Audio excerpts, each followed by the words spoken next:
Yeah, so despite the fact that it looks like I'm a 48-year-old with acne, I'm not. I took a shot off my chin playing with the kids off with a puck the other night.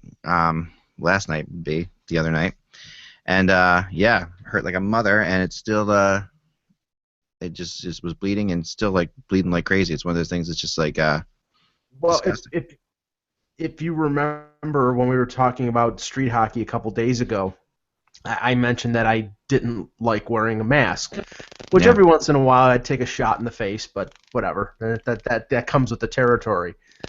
But my friend Chuck, who I grew up with, he was one of these guys. He was the Tim Kerr of our neighborhood. He would stand in front of the net Nice. and convert rebounds, and he was rather annoying with his stick and Always got a bumping lot into of the goaltender. shoulder surgeries, stuff like that. Yeah, yeah, no, it was basically he would get 2 minutes for goaltender interference every time he came down the Yeah. street. Well, the one time since we played with the tennis ball, I had made the save and the ball came up to about this level, and he tried to hit it with the shaft of the stick because he couldn't get the blade around, and he basically cross-checked me across the bridge, like right here, Nice. and like my tooth went through my upper lip, basically. Nice. Nice. So Nice. so I still have a little bit of a scar thanks to my friend Chuck. Wow, that's good. Yeah, I got one up here too. You might be able to see it just from playing hockey, and I don't know. You can sometimes see it in different lights, but it's right here. It's like a big line that goes right down here, and it's that's the corner of a room. Sorry, there's vacuuming up there. That sound is lovely. Jeez. Russ, this is the scene from Jaws where Robert Shaw and Dreyfus are comparing the scars. I know. Yeah. This was me like playing goalie and trying to make a save, and then going into the corner of a wall in the living room, and several stitches later. That's not my worst thing though. The worst thing I ever did as a kid was went to the circus. People go to the circus and they say, oh, you watch the sword swallowers, and they say, oh, kids will never try that, right? They'll never try to swallow swords. I tried to swallow a curtain rod. What? I did, and I ended up with 23 stitches in the back of my throat. Oh, oh, Jesus. Yeah, that was pretty awful. But I did try to do that. So that was me as a kid. I was pretty much a disaster. But that was like, I went to the circus and I tried to swallow a curtain rod. Thought it was a good idea at the time. Russ and I would like to acknowledge and have a moment of silence here. If of course I had queued up some music, but Okay. Come on! Very nice. High quality production value that the show has. Excellent. yeah, well, that is for Kari Ramo, who is out for the remainder of the season due to a torn ACL. The dream is dead. The dream is dead. The king is dead. Long live the king. Goodness Sorry, gracious. I think I'm going to get a Band-Aid, okay? Because this is like really disgusting to look at. So Okay. give me 1 second. I don't want go ahead. to make people sick. I just wanted to show off my war wound before I show. So Okay, Scarface. Okay, Yeah, Scarface. you don't want to make anybody sick. Yeah, God forbid. Russ, let's while we're waiting for Act, let's discuss something that we stupidly ignored yesterday, and somebody who follows both of us on Twitter asked us to discuss, which was the firing of Mike Yeo as head coach of the Minnesota Wild and the hiring of John Torchetti as an interim head coach. We've already seen the positive reaction to that. Minnesota, I think. I know they've won at least one, but I think it's 2 games in a row since they hired Torchetti, or at least promoted him from Iowa. I think this is a playoff team. So the thing is that I was shocked that they had fallen out of the race, and I think Chuck Fletcher gave them every bit of rope, and every bit of rope, and he couldn't do anything more than just that. Right. I mean, look, we felt like they had pretty good players. They were getting pretty good goaltending. There was no difference from last year other than Dubnyk probably stopped a few more, and they probably scored a few more. And now that since they didn't fire Mike Yeo last year, he was certainly due this year. And they showed extra patience. Like, they really couldn't go any further. They at least showed the urgency that I feel like, some team up north should be showing. Well, the funny thing is that apparently Fletcher has been trying to make a deal, but hasn't been able to. He tried to get in on the Ryan Johansson thing. Apparently, he offered Jonas Brodin in the deal, and obviously they chose Columbus chose Seth Jones instead, which I don't blame him. But apparently all the interest has been on guys like Charlie Coyle and Nino Niederreiter, and they probably want to trade the veteran guys who are more expensive, like Pominville and Vanek, and I don't think anybody wants those players. Yeah, you can't trade them at this point. All right, that looks a little better. Yeah. Yeah. It's annoying as all get out to have a Band-Aid on your face. But anyway, it's funny because it looks bad, but it looks really bad on camera, like in the light. Like it's not one of those things that just doesn't look as nearly as red, I guess, when you're shining a bright light on my face. Just Anyway. keep the camera on me. Don't Yeah, worry. let's do that. That sounds good. Yeah, Mike's got that face. It really doesn't matter. All right, let's start the show. It's the 17th. I've got those movie star good looks. What can I say? Face Jeez. made for radio, right? I'm not sure I said that, but okay. All right, the 17th. That is correct. Okay. Okay, hello, Hockey World. It is Wednesday, February 17th, 2016. I'm Michael Agello. I'm Russ Cohen from Sportsology. And I am Eklund, and you're watching HockeyBuzzCast on HockeyBuzz.com. This is the podcast that comes to you every Monday through Friday at 1 o'clock Eastern Time, or, 1 o'clock somewhere in the world. But today we're going to do this, and I'm going to try to talk with a Band-Aid on my face, which really is annoying the hell out of me. All right, we'll pretend it's not there, even though... Anyway, let's start with this. The John Scott movie is officially happening. How about that? Jeez. For those of you keeping track at home...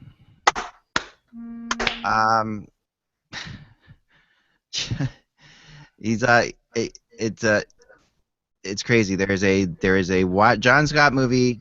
It was John Scott told Dean Blundell and others at the AHL as an AHLer, I guess. Enforcer AHLer All-Star Movie Star. There's a big article you can check out on Prime Sports Network 590.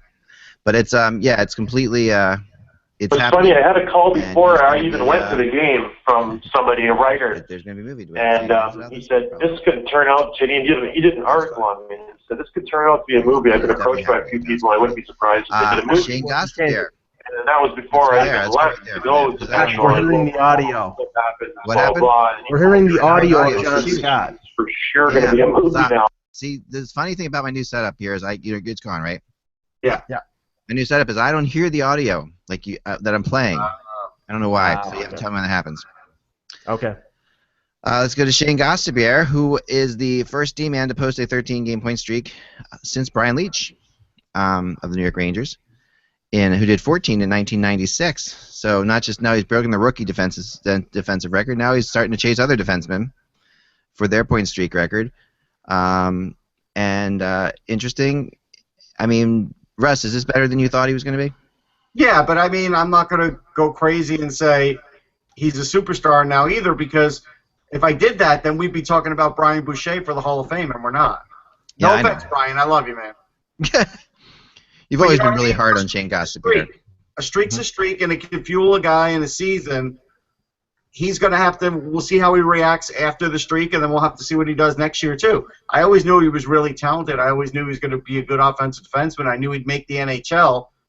I didn't know he'd have a 13-game point streak, but he didn't know that either. So sometimes things break right. A lot of things are breaking right for him.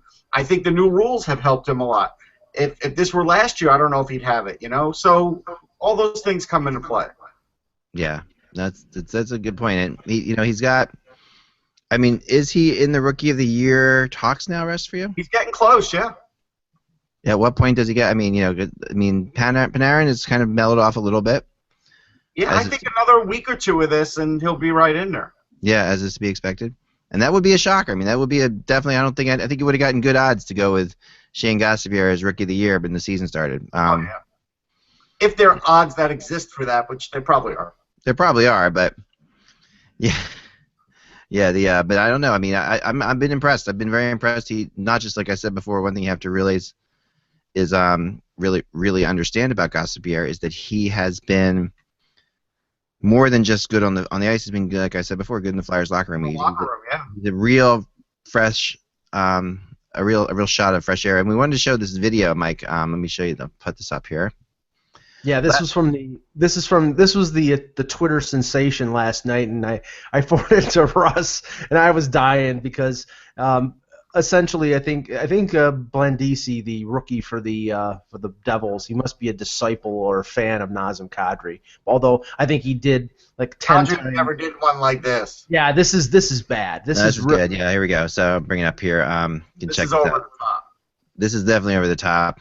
And here we go. I mean, Andrew McDonald taps him on the Yeah. back of the leg, and we'll watch the right. Yeah. He literally goes flying through the air like That's a Greg Louganis. That's a 10.0. like hands up and everything like that. Yeah. It's amazing the week this kid's had, and everything's happening for him against the Flyers. You know, he gets that highlight goal that we all still think Neuwirth should have stopped, but he didn't, and it was a great shot. And so he gets on the highlights for that. Now he gets on the highlights for this. So for the good and for the bad, and he had to apologize. Well, he didn't have to, but he apologized for it today. Yeah. And yeah, it you can. I mean, it's funny. McDonald's face, like next to him, as he watches this happen, he's just like, really, seriously, yeah. Big win for the Flyers last night. Surprising win in a lot of ways. I mean, a lot of people were. This was absolutely a must win for the team, as everything will be for the rest of the year. But this was a biggie.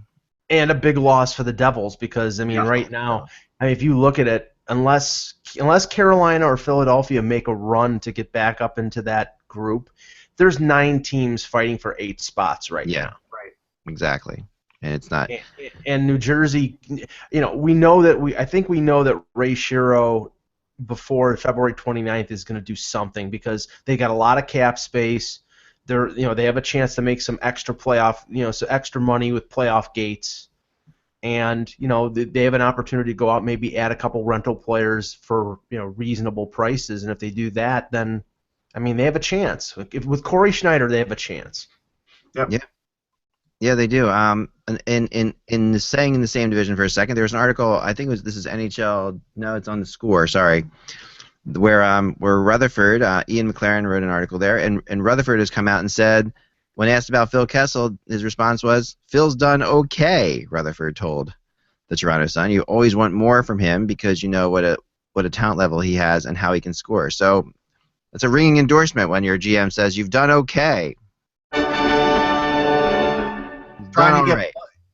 trying to get every drop of blood out of Phil Kessel and that team, and they're still leave it alone, Eck. What are you doing? And so they're trying to get every little bit of extra out of that team. They really are. And I don't know. I mean, look, you're hitting. What do you want to do?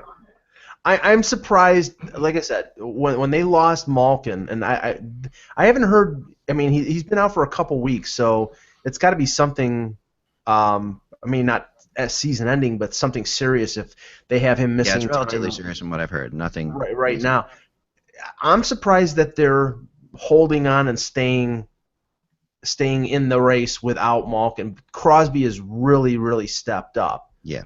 But Pierre LeBrun yesterday in his column on ESPN said that Rutherford is not done. That that he's going to try to make a couple more deals before the deadline. And I know that LeBrun said that Michael Bodker from Arizona was one potential target as a rental. That's a very good potential target with them. For sure. And the other one for defense was Roman Polak. And Polak is getting a lot of interest around the league because he's that type of guy, bottom pairing, penalty killer who can fill in, whose salary's not big. He's a good guy in the locker room. All these like sort of incidental things.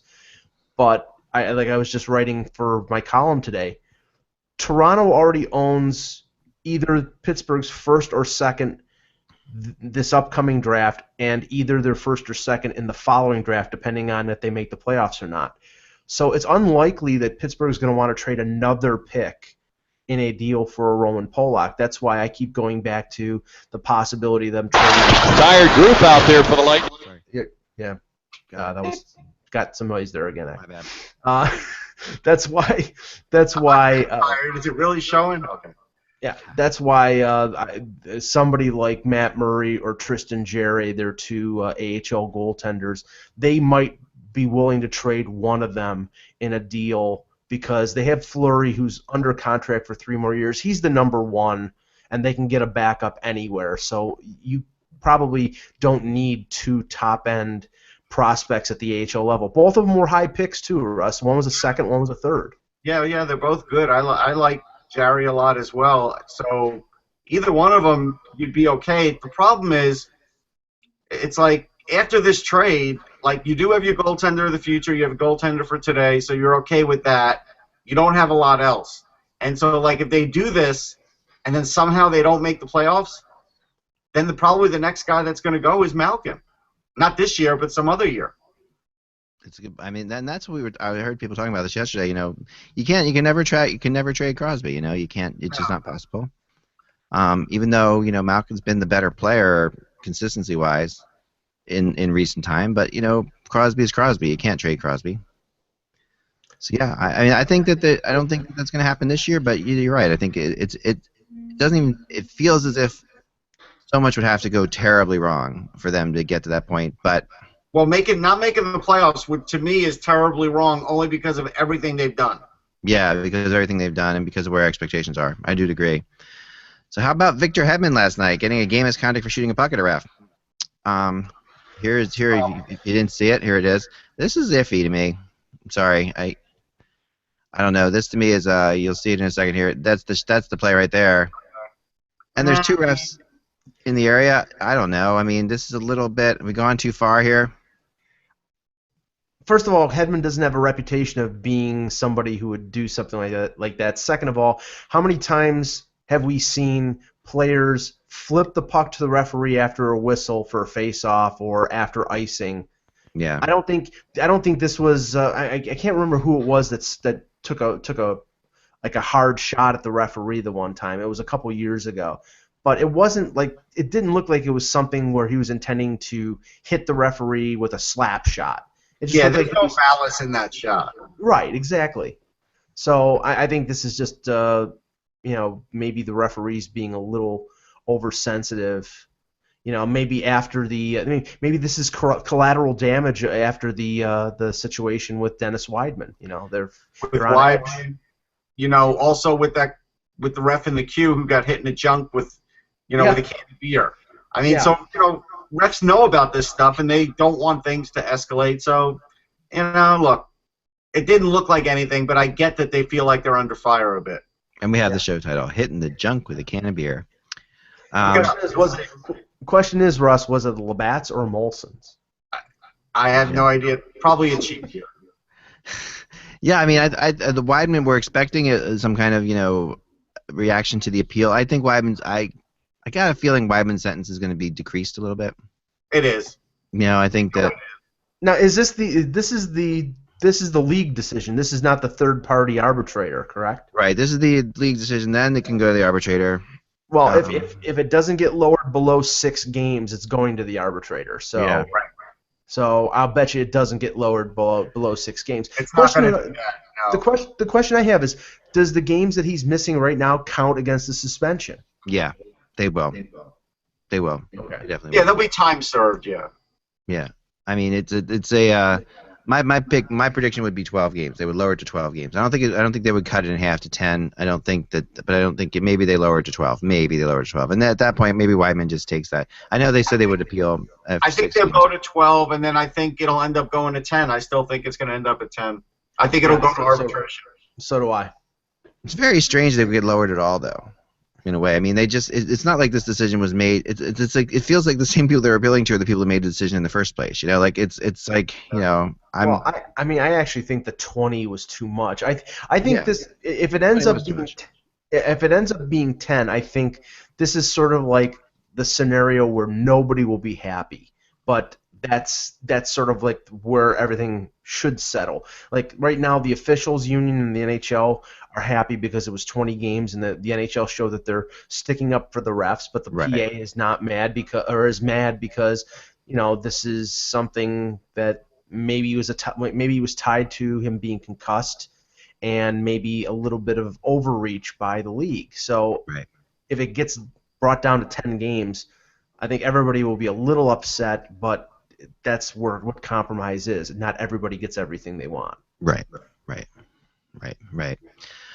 Yeah, there's a lot. So then the other thing this is pretty fascinating. The Capitals have 41 wins right now. which ties in for the most in NHL history through 55 games, with the 2007-2008 Detroit Red Wings. That's something. I mean, this is you're talking about now a historical team. You know, I think of this Capitals team as a good team, but thinking of them as an historical team is really kind of fascinating. Like I don't think of them as that good. I think that they're very good, but I don't think of them as, you know, when you think of all the teams, you know. They're not going to get the credit they deserve right now because of past history. It's just sort of what it is. I mean, are they that good, or is the East that weak? Or I mean, this is not one of the best teams in history through 55 games. I mean, they're good. They're very good. They're very good, but I mean, you know. But this is all meaningless. I can't remember what year it was, and I always like using comparisons to other sports.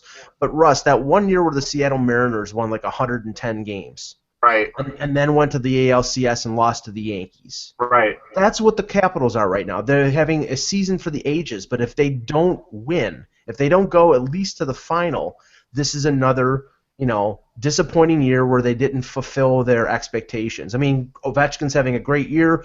Holtby's doing as close as he can to what Carey Price did last year. You know, the additions of Oshie and Williams are great. Kuznetsov's having a great year. It's all meaningless if they don't advance in the playoffs. If they get beaten in the second round by Tampa Bay or by the Rangers or whoever, this season will be a disappointment for people in Washington. Yeah. There's no way around it. You can't know if a team is one of the best in history until they've gone through everything else. That's the problem. Yeah, you really can't. I mean, and we've already seen, you know, the best Canadians team in history to start the season. So yeah, I agree with you. I mean, you have to finish this out strong. But that's for sure. That this is a team that, you know, I think. I mean, they're obviously the favorite to come out of the East, and some people's favorite to win the Stanley Cup. I think getting out of the East would be an accomplishment. I think winning the Stanley Cup is still. I want to see them against some of the Western teams in the playoff series. This is a team that has not historically been great in the playoff series. It's one thing to win a playoff series against the Rangers. Well, it's another to win against the Blackhawks or the Kings. We potentially saw a Stanley Cup preview last night, Kings versus Caps. So yeah, that was a good game. It was a really good game for sure. Yeah, and the Caps won. So I mean, I think they can hold their own. I think the thing against the team like Chicago or a team like LA, I think the tough thing for the Capitals is going to be to get to that point, to get through the East. Do we know that like the Capitals defense can hold their own in a Game 7 of an Eastern Conference Final? We don't know. Sorry, I don't know that answer. Well, yeah, I mean, the one encouraging thing that happened yesterday was Orpik came back. Sure, but I'll give you an example, right? Last year, I covered the Rangers Game 7 against Tampa, right? McDonough had the bad foot. He tried it out.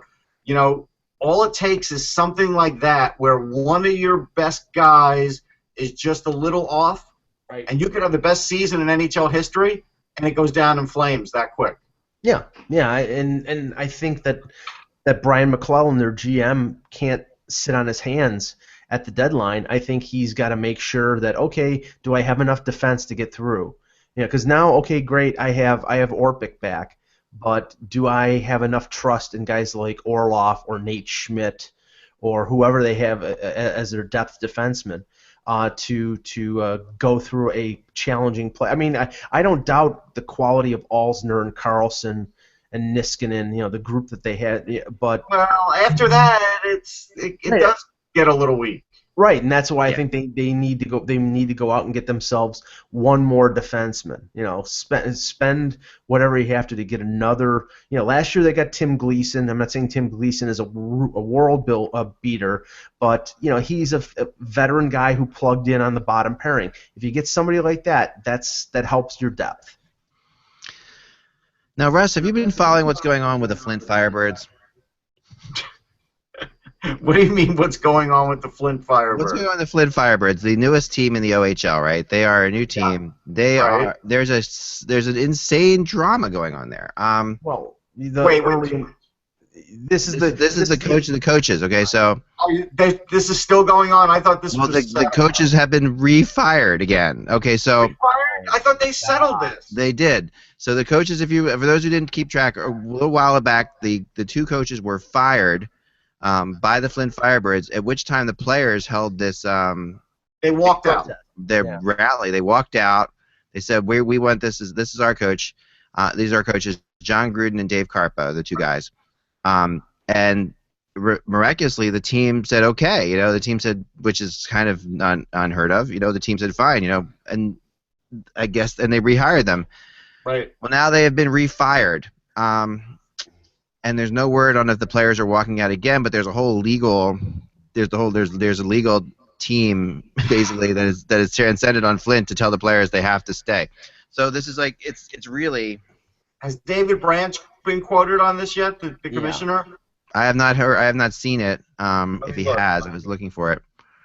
But this is insane. You know, this is a lot of people are really upset with the Flint Firebirds owner. That seems to be the general feeling on Twitter, at least. I don't know. I don't know enough about the story to say. Well, his son is playing on the team. That's one of the problems is that. And his son did walk out the first time. Yeah, his son showed solidarity with the players, but the thing was, I think he sort of had to because he would have been ostracized if he didn't stick with the group. But the whole thing was apparently, you know, he wanted his son to get more playing time, and he wasn't. Wow. Now, and I don't know the ins and outs of the situation either, but. It only happened about a half an hour ago. At least the reports only came out about a half an hour ago. And if refired. And this was patched together by David Branch. I mean, he went to Flint and he meet with them the first time. Right, exactly. So if they went ahead and did this independently of the commissioner, then this is going to get ugly once again. It's really bad. This is right out of the books of youth sports. You know, like I'm involved in a youth controversy right now, like with the soccer organization I work with a coach that's being removed, that the parents don't want him to be removed, and and it's like this really is amazing to me that this exists at this level. Well, I can tell you that the Flint Firebirds account on Twitter has not reported this. Okay. This is reported by OHL Insider. Yeah. .com. And the report did come out from a friend of ours. Use that term loosely. Frank Cervelli of TSN. Okay. Yeah. There's nothing wrong with saying Frank's a friend of ours. But calling anything with Frank loose is not right. So but here yeah, we'll just leave it there. Okay, leave it hanging there. Let's go somewhere else. Let's do another story real quick. How about your headline for the show? Or headline? I'll do that in a second. But how about this? Well, this is kind of a fun moment where Anze Kopitar last night was trying to drag Mike Richards, his former teammate, onto the Kings bench. Essentially, that's what we were. You know, come on. Let's go. Anyway, there we go. That was something to change the subject. Let's move to rumors. James Reimer. We talked a lot about him yesterday. He's back in the news today with now the San Jose Sharks showing interest in James Reimer. And believe it or not, your New York Hockey Rangers showing interest in James Reimer. That makes no sense. Why? Yeah, it makes no sense to me either. I only report the rumors, Russ. I don't make them up. so that's why I bring it to you. I mean, it was told to me by a Ranger, by a member within the Rangers organization. So why would they do this? Yeah. Antti Ranta's pretty good. I mean, yeah. I think he's actually on a 2-year deal too, if I remember. He is. He is. Maybe. The only thing. Go ahead, Russ. The only thing Reimer makes more money. It's not like Ranta's making big money. The Rangers don't have any money. It really is. This is a tough one to figure out. It is a really tough one to figure out. I don't know. Ranta is a UFA at the end of the year. He's making $750,000, and he's a UFA. I mean, the only thing I can think of, Ak, is that that rumors are floated out there to maybe raise the price or maybe float some sort of. I'll throw one other thing out there that you're right. That's possible. But here's the other thing I can throw. When a couple times in my career of doing this, I have seen something like this that made zero sense. And I've been told, and I dug deeper to, I'd finally get in touch with somebody that I really would, and I'm like, what, and I'd grill them. This is a person within the team, and I haven't been able to get, my New York person just left this text to me, but hasn't been able to get to me otherwise, right? So that might be them calling now, but it's not actually. So they've been, but I grill them, and when I do grill them further and further down, sometimes you end up with, well, this would make more sense if you knew part one of what's happening, Right. Now I don't know that, but if there's another deal out there somehow, something else the Rangers are working on, maybe that Ront is involved in. Well, I mean, you mentioned. Go ahead, Russ. They'd have to trade someone like Rick Nash just to sort of move in the cap space, I mean, so. Right. Yeah, I know. So it has to be something else. James Reimer back because they'll save $3 million almost on Rick Nash. I guess that's possible. Yeah. San Jose makes a lot of sense in the respect that, I mean, Martin Jones is having an okay year. He's having a decent year, but not a great year. And their backup goaltender is Alex Stalock, who is having a terrible year. His save percentage is under 900. He's at 884 right now. So that might be just adding veteran depth, giving yourself a plan B. I mean, Martin Jones, 916 save percentage, 27 wins. He's having a good year, but not a fan. That's about league average, 916 save percentage. So, Reimer, I think Reimer is available. I don't discount what you're saying and what you said in your blog that, the Leafs may like him, but it's a question of what Reimer and his agent, Ray Petco, are looking for. And if he's looking for a Devin Dubnyk deal, he's going to have to find it somewhere else because he's not going to get that in Toronto. No way. And I think also the Maple Leafs have shown a very good poker face with players right now. This is the kind of thing where they are. I mean, they put up some really good stuff, pumping up enough. They're pumping up Kadri. They're when I talk to people and they say that Babcock really likes Reimer, they could just be pumping up Reimer. Incredibly possible. That's the MO of the organization right now. And Yak, your microphone was a little muted there. Okay, let's see what's going on here. But that's been the MO, and I don't blame them because that's the way you get the most value back in a trade. You pump up the value of your player, and then when you find somebody who believes that, then you make your move. And is that any better? It's a little low. Oh, wait. What the heck's going on? Hold on, time out. Now it's good. Now it's weird. Good. I don't know why that is. Okay. So we'll see. I mean, I think Reimer's going to be somebody. He's very valuable. You have time if you're Toronto to develop another goalie. If this isn't your goalie, you could even re-sign Reimer in the offseason. There's all sorts of options here. So why not try to move him? It doesn't make sense to It doesn't make sense to just to extend him. I mean, he's the kind of guy that you can actually re-sign. So why not give it a shot? And just to further that Freddie Anderson possibility that we talked about yesterday and that you mentioned in your blog. Leafs scouts were in Columbus last week when the Ducks were playing the Blue Jackets.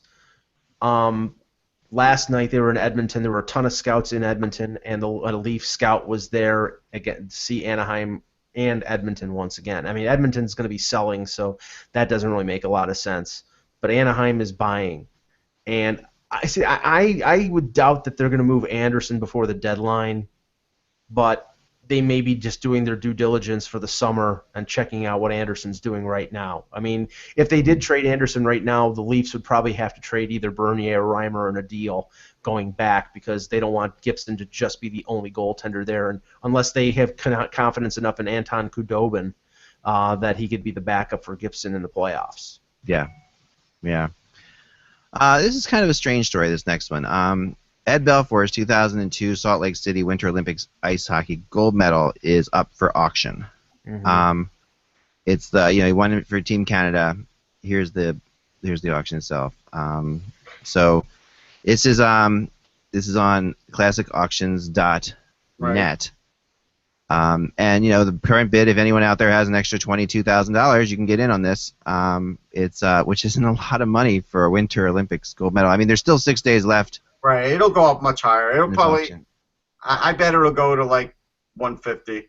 Yeah, it could go to 150, right? So the minimum bid start at 7,500. I hate when these things go up for auction. I'll throw it out there. The one I saw, the one I heard about a couple days ago. I don't know if the auction has happened, but Dave Christian and his father are selling their gold medals of their Olympic championship. You know, the 1980 gold medal, and I think his father was on 1960. I mean, yeah, right. They're selling together. Wow. I think I heard that too. Well, but they didn't make a lot of money. True. They didn't make it. Yeah, Ed Belfour made a lot of money. That's exactly right, Russ. Like I don't really hold it against those '80s guys from the 1980 Olympic team. Sometimes they really, some of them went on to, very few of them went on to really powerful NHL careers. I mean, who made the most money? That's a good question. Who made the most money in the NHL from that Olympic team that won the Miracle on Ice in '80? Ken Morrow, maybe. Neil Broughton. Neil Broughton. Yeah. Yeah, Mike Ramsey. Broughton was not a huge player on that team. That's what's so interesting about that team. He's a good one. I mean, Mike Ramsey played 15 years. All right, so here's an interesting thing. Now, again, anybody could be tremendously in debt. Ed Belfour's net worth is, listed on the internet around $49 million. I never believe those. I never believe those net worth websites. Where do you find that out? Where's that from? NHL salary history. It says that's all the money he ever made was $49 million. Obviously, that's not his net worth. That's what he's made. So right, that's what he's made. Yeah, it's still a lot of money. There's a lot of money to make, but you can also blow through a lot of money. So sure. I mean, well, let's just say this, and this is just watching what happened when he was introduced. And he's always been sort of a free spirit.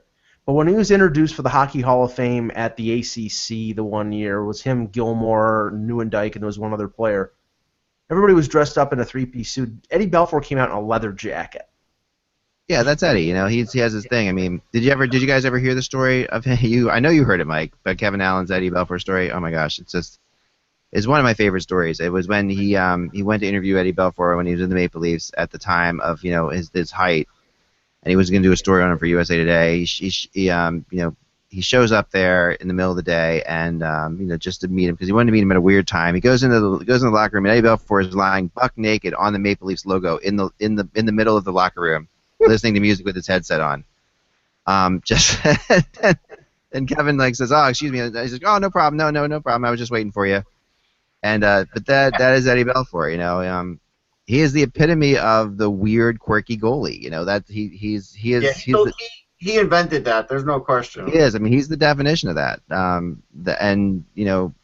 love that. I love quirky goalies. To me, there's two kinds of goalies, and this is so funny because this also. I'm sorry if I bring up youth soccer because I'm entrenched in a war right now. But with youth soccer too, even soccer goalies, like my daughter's a goalie, and she's the quiet, like Steve Mason type goalie who's really introverted. And then, you either have that, you have the completely introverted goalie who doesn't talk to anybody, or you have the crazy whacked out goalies, And it's like there seems to be nothing in the middle, with the exception of one goalie that I've met that actually sits in the middle, who is Pekka Rinne, who is like. It was weird, but not weird. He's outgoing and normal. He'll talk to you on game days. He doesn't care. He has there's no superstitions with Pekka Rinne. It's really fascinating. But besides that, I mean, everybody else has something going on. I mean, Lundqvist has his own quirks. Ryan Miller, was a walk and probably still is a walking, lesson in OCD. I mean, Ryan Miller, when you would talk to him in the locker room, he would have like certain pucks lined up in certain ways. He would have certain rolls of tape lined up next to the pucks. He would have to do all this before he talked to you. There would be a whole ritual that he would do. And then other goalies, throughout history, guys were throwing up before games, all the time. Glenn Hall. The Flyers had Robbie Moore. Remember him? There's a good name for Flyers fans in the past. That was one of my favorite goalies in the Flyers history. Robbie Moore was 5'5", maybe. More like 5'4", 5'3", but was just like this quirky goalie who would throw up in between periods, this was in the era when the Flyers were coming out of like having Bernie Perrott and great goalies. Goalies are just strange, right? So, I mean, he's selling this thing, and he might have just been like, you know what, I don't want it anymore. It's possible that he's not broke. I mean, everyone's like, oh, he must be broke. It's possible that he just doesn't care. He may not want it, yeah. He might have made enough money, or it's possible he spent a lot of money. Who knows? But I just read an incredible documentary that you guys should check out at some point. It's on Netflix about I think it's called The Millionaires Club or something like that, and it tracks like 20 people who won the lottery, like the big lottery. and how each of their lives just fell completely apart. Like almost Oh yeah. through the winning the Powerball is almost the worst thing that can happen to you after this. You say to yourself, oh my gosh, they have one great year, but like the one guy, it was just fascinating. He immediately gave away like $2 million to every person in his family. He thought that would be like 20 different people. He gave $2 million to, just thinking that I'll be the nice guy. And Right. he said the family doesn't talk to each other anymore. It's completely disastrous. It's crazy, It's like we just watch what you wish for, I guess. A good story, a good Ranger story here. I'll hold off on for a second while Russ is not here. Russ Scuderi has cleared waivers, which is not to be unexpected, but we'll see what happens there. Yeah, I mean, like I thought yesterday, I didn't think anybody would pick him up, but I also thought that they did this to clear the $950,000 minimum, and he's going to Rockford in the AHL. I wouldn't doubt that when the playoffs come around, he'll be the guy who's the seventh defenseman, like Timonen was last year, maybe the sixth defenseman. But right. It's clear right now the Blackhawks they're looking to add at least two players, a winger and a defenseman. And I continue to think that what they're going to do is tied to whether they can trade Bickle, because I can't see them being able to fit two players. Like if they go after Andrew Ladd, even if Winnipeg took 50% of the salary back, it would be over like $2.5 million in terms of his salary. So you're going to have to open up money somewhere. And Scuderi's got a year remaining on his deal, and so does Bickle. But Bickle's a lot younger, so it might be easier for him to move.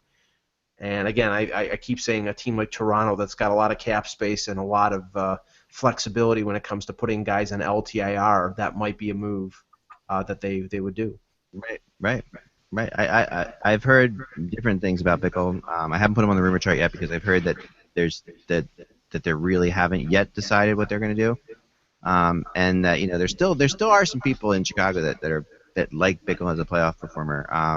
Right. So that's I think that he's a chip that they can use if they have something that they want to get, but I don't think they're going to shop him. I think that's sort of where it comes out to. Like if they really find something interesting, like which is perhaps going to happen.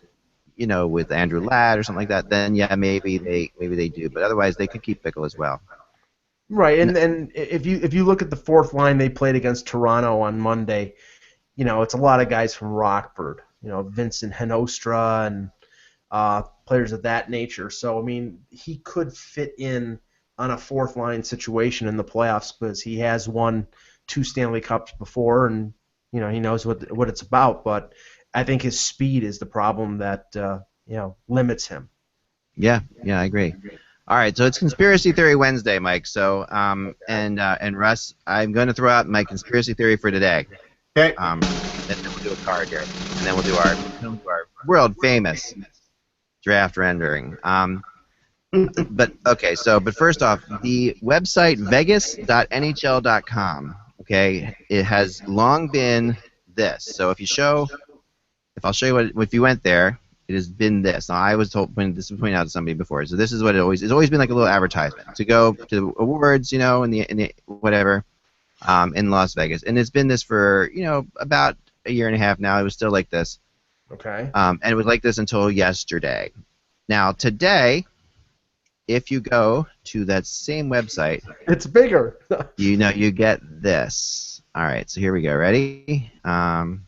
Get this. Here we go. So, I will show you this. This is where you get now.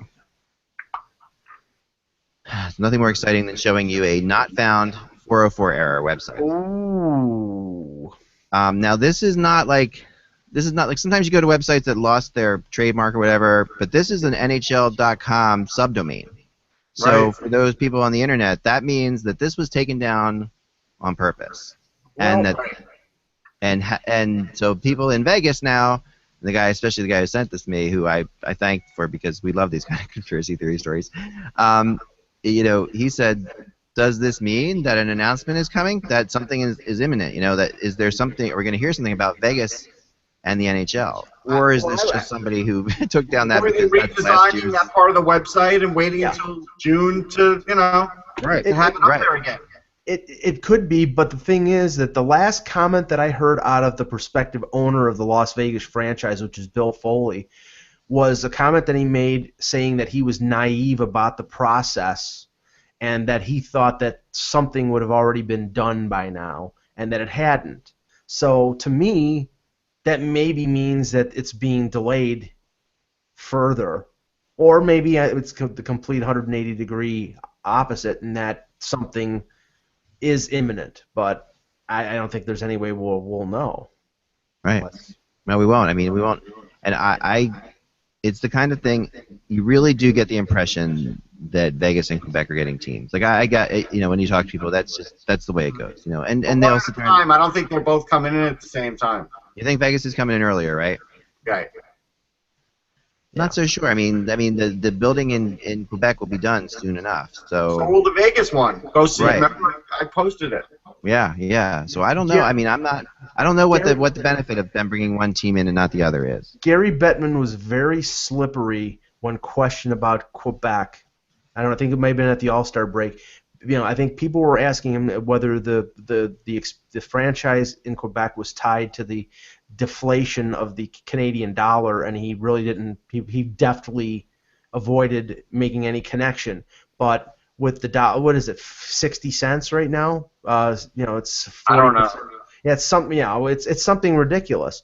So that might be a factor here. I mean, maybe not. Maybe the building's done. Maybe they're ready to go. Yeah. I mean, obviously, with the economy in Canada, you have to be careful, right? And I think that's what he's doing. But they already know. I can almost guarantee you and assure you they already know exactly when they're bringing him in. They already know what's going on. This is like the way the NHL works is they don't put out news until they have to. But they plan this stuff. So there's an over-preparedness about the NHL when it comes to this kind of stuff that can't be ignored. Like, there's no question that they are not just winging it. Like, they come off with, well, we'll see what happens. We'll have the next meeting. We'll say da-da-da-da. Right. Yeah, it's just not the case. I mean, I love the fact that they want us they want us to think that they're irresponsible or slow-witted, but we know that they're not because I know that I know the people involved. I know that they're not. So, here's the reason I think that only one team's coming in. Because I think the one team will come in, they'll go through the season with the one team, then they'll realign, and then they'll bring in the second team. Meanwhile, they could start splitting up the new franchise fee for the first team. Yeah, that's important, Eck. You know it is. Oh no, it's hugely important. But at the same time, the whole concept of the what do they call it? The draft that they'll have for the expansion draft, right? Mm-hmm. Doing that twice. I mean, I think doing that twice is they're already doing it once. The expansion draft is going to be a friggin' mess. And say for example that the announcement is made like during an off day during the Stanley Cup Final, in June. This team is not going to probably be starting or drafting until the 2017-18 season, until the following year. So there's still going to be time for them to make an announcement of another team. Yeah. They just want to get the one that they know for sure out of the way. I mean, they know for sure if they're going to Vegas or not, and it's not going to be. Vegas, I think there's more. I think part of what you're saying. I'll agree with one thing that you guys are saying. That the Vegas team. Man, sorry, I just look horrible today. I just apologize. Just turn off your TV. But no, here's the thing. Listen, I got to tell you, be brave. Shep never did that. With the three students, Shemp used to just carry on. So Nothing gives a man more confidence than being compared to Shemp in a situation like this, Russ. All right, so no, but you need to give Vegas more of a. You need more of a run-up for Vegas than you do Quebec. Quebec, you could announce, and they could start tomorrow, and they would be sold out, no problem, right? So there is that part of it. If they're going to announce it, but I think they start at the same time. I think they could be announced at different times, but I think they start the same year. But I think they do because you only want one of those. Think about the differences that happen then in that expansion draft. Which is more beneficial? It's more beneficial for the expansion teams to have their own expansion drafts, right? Like not to have to go. The thing is, are you more? I mean, listen. At the end of the day, is having two expansion drafts that bad, or is it bad to start a franchise at a place and have the Canadian dollar get worse? They're going to wait that out. I don't think so. I think NHL. I think you're downplaying the selfishness of NHL owners. I'm sorry, Mike. Go ahead. No, I was gonna say, and the thing is that a Vegas franchise will pose no problem in terms of, reorganizing the divisions. They'll simply go into the West. There'll be no realigning at all. It'll just be 15 teams in the West, 16 teams in the East. Where the problem is with Quebec, and maybe they want to put this off, is what the hell you're going to do when you're putting Quebec in the Atlantic Division, because you have to put them in the Atlantic Division with Montreal, Boston, Buffalo.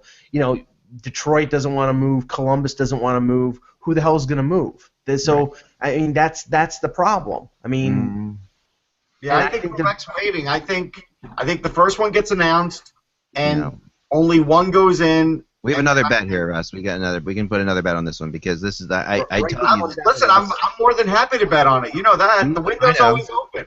I know you'll always take my money that I won't pay you. The window's always open.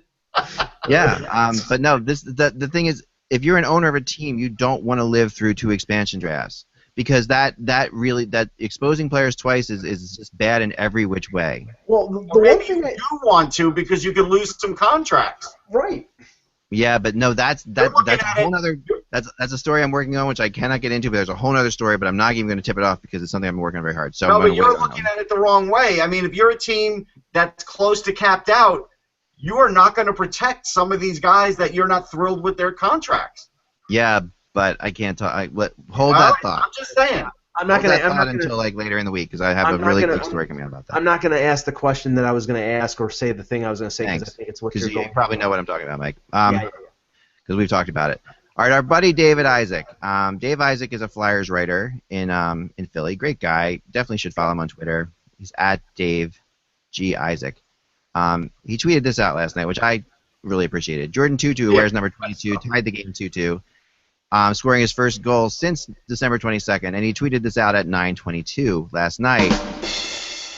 So just throwing that out there. I thought that was really funny. That's my opinion. But you might not agree. All right, so let's move on. Let's do a hockey card box. Oh, yes. Got my hockey card box here.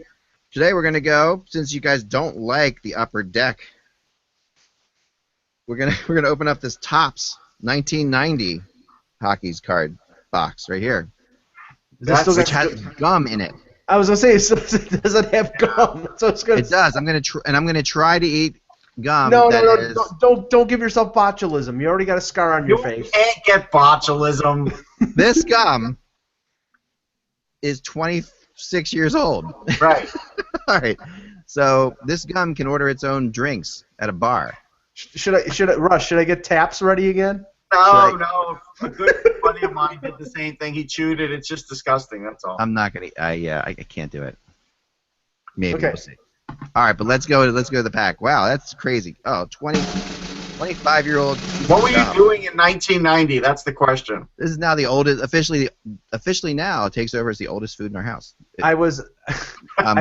Taking over from like some spice that we had back in the first house we lived in that we moved twice with, like oregano or some spice. We have a big thing of spice that we've moved 3 times. So I was an assistant manager at a movie theater and the projectionist.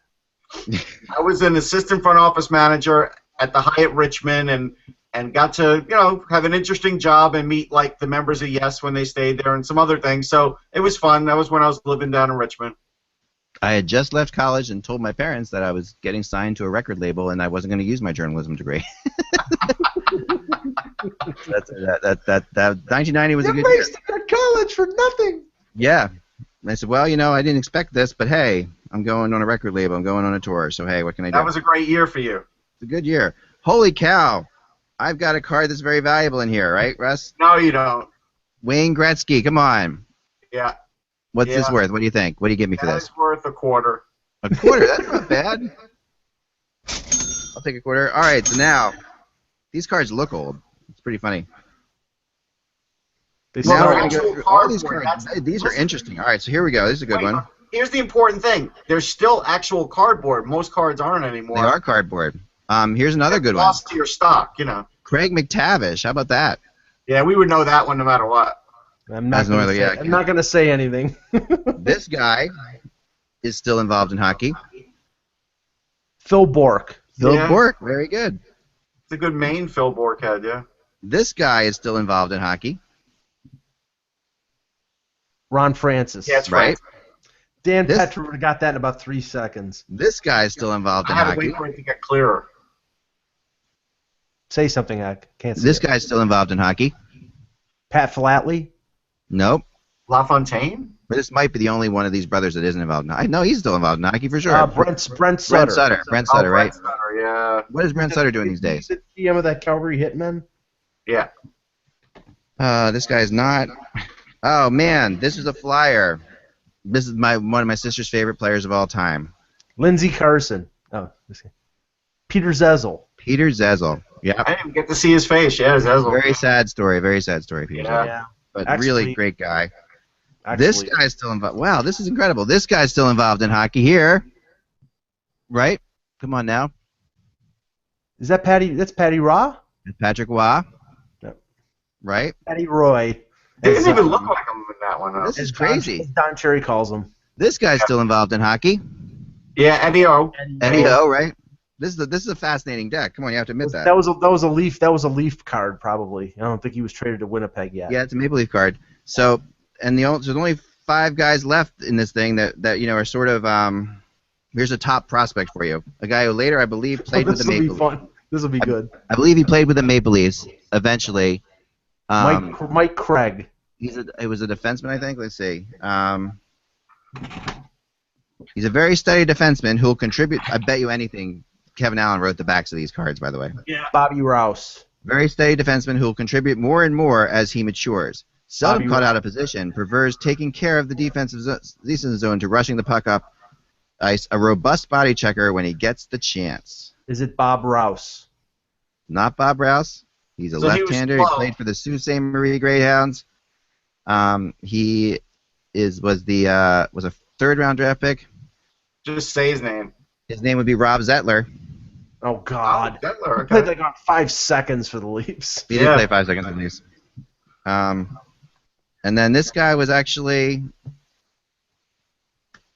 a very, very world famous hockey player. What do you think? Gave a good clue there. World famous hockey player. Is that the Tank Krutov or That would be Larionov? Krutov. Man, you are too good at this. Good one. Yeah, that is good. Vladimir Krutov, part of the KLM line that the USA 80s team took out. I think his nickname in Vancouver. Well, his nickname is the Tank, and he took that quite literally because he ate like about 5,000 Big Macs. Vladimir, known as a tank around the league because of his stocky physique, he's one of the top 80 players in the league. This is no question. This is Kevin Allen. He's been joined by his family again and should excel.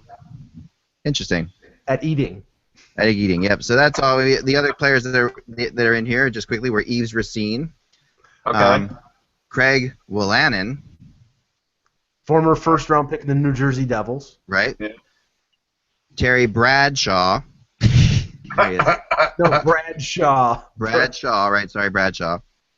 Wasn't he a coach with the Blues? A guy I associate with my Stratomatic winning Buffalo Sabres team here, Mike. First name Adam. Is that Adam Creighton? Adam Creighton, yeah. Adam Creighton. Wow, yeah. Finally, he's a scout with the Boston Bruins now. Finally, I think this guy is still involved in hockey too, with Bruce Driver, right? So Yeah. that was a good deck. I think that deck's worth a good 28 cents with the Gretzky one. At least. Was Bruce Driver's nickname Screw? I didn't know him that way. That's all the time we have for today, guys. Remember, without the buzz, it is just hockey. No draft simulator? Oh, Yeah. Sorry, I thought that was a great way to go out. You're right. Sorry, draft simulator time. Okay. Let's go. That was too good. Sorry, I just had to And only one spin at it because we don't need any more controversy. Yeah, I know. If you weren't paying attention All yesterday, those at other least one spins. every time that didn't count. I'm counting all those spins. Here's the first spin. We're not allowed to count them. I know, I'm not. You won't. Okay, here. The first spin is coming up. Sorry, here it comes. Sorry, just pressing the wrong buttons. Oh my goodness, here it comes. All right, got it. And we're about to show it now. Sorry, I know the drama is incredible. I should really, you know what? I'm gonna. People accuse me of setting this up, so I'm gonna reset this. The winner on this was, by the way, the Ottawa Senators. So I'm sorry, Ottawa. I'm gonna do this live so that we don't screw it up. Okay, so I cannot be picked as a favoritism. Okay, so people are like, oh, you picked the Leafs, but you never show up. That's not true. All right, here we go. Thanks for the drum roll. The winner is the Toronto Maple Leafs. Hey, there you go. Welcome to Toronto, Austin Matthews. And now Your life Toronto as you know will it is trade the over. pick. Toronto's going to trade the pick. Toronto will trade the pick in a 12-player deal to Arizona. Who's the number 2? For a bunch of players in the farm system. And Who's the number 2 pick? Six players to be made later. Here we go. The number 2 pick is the Buffalo Sabres. 2 years in a row. 2 years in a row, the second pick overall. And the third pick this year is the Winnipeg Jets. So, yes, there you have it. The Winnipeg Jets. And that's Buffalo it. Sabres in that first loser category. Yep, and they're good at that. There's a lot of losers in Buffalo. Oh, never mind. Hey. All right, so was Driver's nickname Screw? Some Ranger fans may feel that way when he became a member of the team there. Yes. He wasn't very good. All these answers and more will come to you in tomorrow's show on the HockeyBuzzCast on HockeyBuzz.com, where we will reveal the actual identity, the actual nickname of Bruce Driver. Same bat time, same bat channel. Good night. Without the buzz. It is.